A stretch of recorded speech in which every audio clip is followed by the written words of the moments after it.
Hello, I'm Valerie Young, board member of Arlington Independent Media. We have been producing conversations with Arlington County candidates so that you can make an intelligent vote. Our next series features candidates for the Arlington County Board. They will be talking with our panel.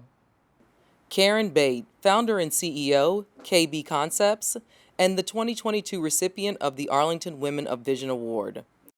Saul Reyes, executive director, Bugata. Vivian Williams, Washington Liberty High School class of 2023.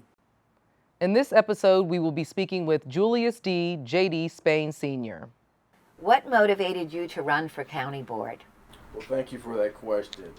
As a lifelong public servant and being made aware that it was going to be two openings on the board, I felt my background, my skill set, and my sense of duty.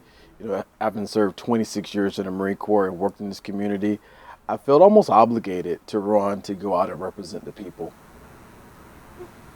So my generation is often overlooked, the youngest generation, especially given as some of us cannot vote yet. However, we will be the next leaders and make the next big decisions. We believe in inclusivity and solving the problems that the older generations cannot. How will you represent and advocate for a generation you yourself are not a part of? Wow, thank you for that question. I believe wholeheartedly that the youth, right, are the future. Having a daughter who's 25 years old, who just graduated college, and a 2-year-old granddaughter, when I get up every day and I work and volunteer, I'm thinking about the future. And I believe that when we shape decisions, we also, and if they're going to be equitable, that we need to also ensure that we're keeping our youth in mind and that we're building out inclusive policies for the next generation. Something I do in my day job in corporate America is I work within the diversity, equity, inclusion, and accessibility space, where I help shape programming. And to your point, whether it's our early career professionals or whether it's the people coming out of college, it's critically important that leaders keep in mind that their voices are just important as our seasoned citizens in our community. Thank you. And what strategies do you believe will be most effective in implementing programs that cater to the diverse economic and racial community in Arlington, with a particular focus on supporting the immigrant population? Well, thank you for that question. I have this innate passion. Nancy Pelosi said something a few years ago about diversity is our strength. My wife is Mexican. Of course, I'm African American. My kids are biracial, and my granddaughter is Central Asian. It's important when the county it's again taking on policies and involving itself in the community that we have pointed engagement, strategic engagement with our communities of color. That's what makes Arlington beautiful. One, we're diverse, we're inclusive, we're vibrant, but we have failed, I would say, in many regards, and get down to the grassroots level and bringing those individuals that have been historically marginalized in policy shaping to the table to help shape policies for them. So if I'm elected to the county board, I want everyone to know that, when we talk about equity and equity resolution that was passed in 2019, I'm not just talking about it. We're going to be about it. I want to ensure that everyone is at the table and that when we go out and communicate and take on policies, that we're getting down to the grassroots levels of everyone here in Arlington and historically demographics groups that have been historically unrepresented. In 2020, during the peaceful protests that followed the murder of George Floyd on video by police, the Arlington County Police were called to action by the former police chief to protect the president while he made disparaging remarks about the protesters. How do you plan to ensure ACPD has clear guidelines against racial and economic bias while committing to their mission to keep us safe? Yeah, Rick, thank you for that question. We all recall the tragic events of post-George Floyd, and that was really a dark day in our history. Let me say, I want to ensure that our police department is well paid and that we recruit and retain the best and brightest. The decision that was made at that time, of course, to have the police officers go and protect the president. That's not the first time. It was a collective effort, a conversation that was made, and a decision was made ultimately. But it's important that our public safety officials, just like our teachers and everyone else, our firefighters, are paid well and that they are respected. Again, I can't go back hindsight 2020. Some people have said that was a bad decision. Some say it was a good decision. I wasn't on the county board.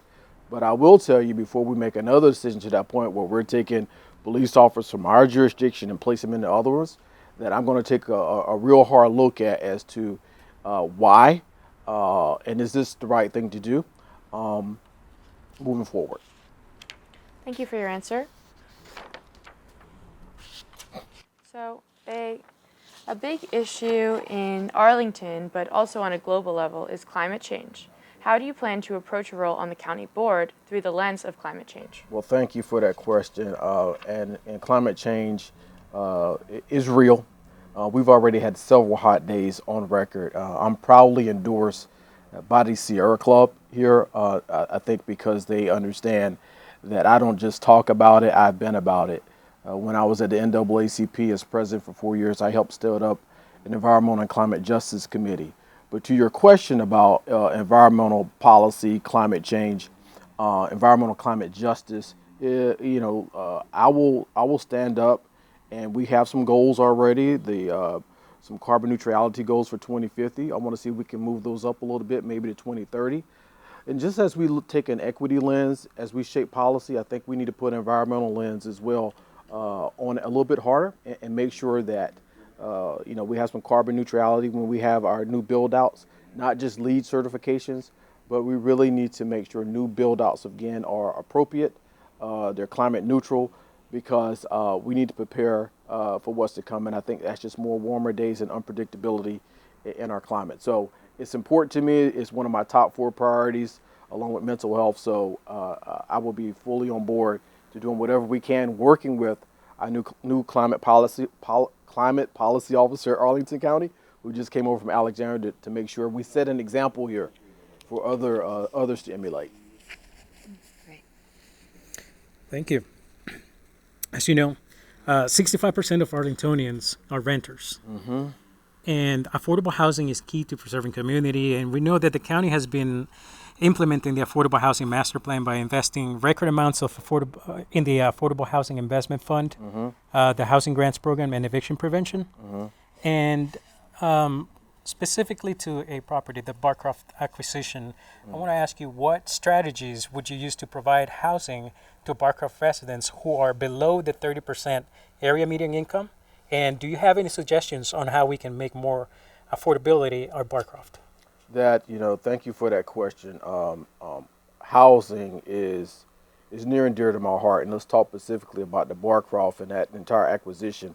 We know that even folks that are at the 30% AMI are some of them going to be struggling to remain in place, and what we don't want to do is disperse folks because of the new acquisition. So I think we need to actually put more money perhaps into the grant process, earmarked specifically for that build out in Barcroft. I'm a bit concerned. I know there's some works in progress because I'm hearing that we are perhaps losing folks over there in the Barcroft. And again, what makes Arlington beautiful is our diversity. And Barcroft is a true representative of diversity of our neighborhood. So if I'm on the board, I'll take a hard look and see what else we can do.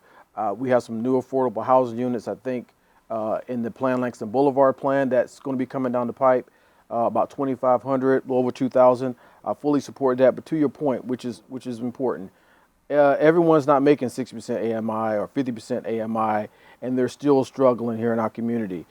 Putting money into the AHIP fund, that's one aspect of it. Granting is also another aspect of it. The county can only do so much.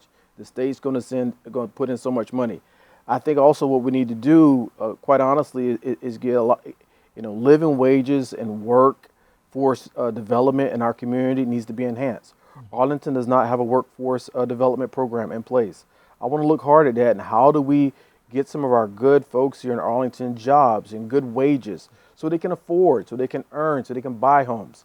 I think we're leaving people behind and we're just putting Band-Aids on big problems and we're seeing them just get worse. So I'm going to ensure that any policy that we're put forward, that we're not leaving anyone behind, that we aren't, taking folks and dispersing them, and so they'll go to other jurisdictions because they can't afford to live here.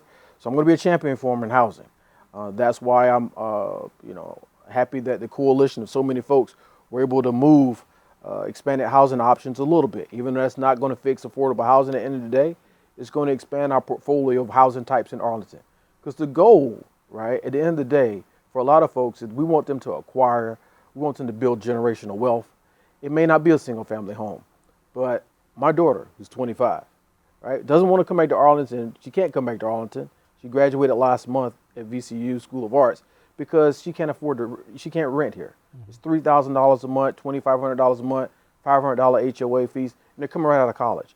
We have to do more to help our early career professionals and our families, those that are working 2 jobs, kids are in school. I mean, it's a full-on approach we got to take on with housing. 6,000 nearly people are coming here every year. We don't have enough housing stock for everyone. So I think we can fix it. We can do better.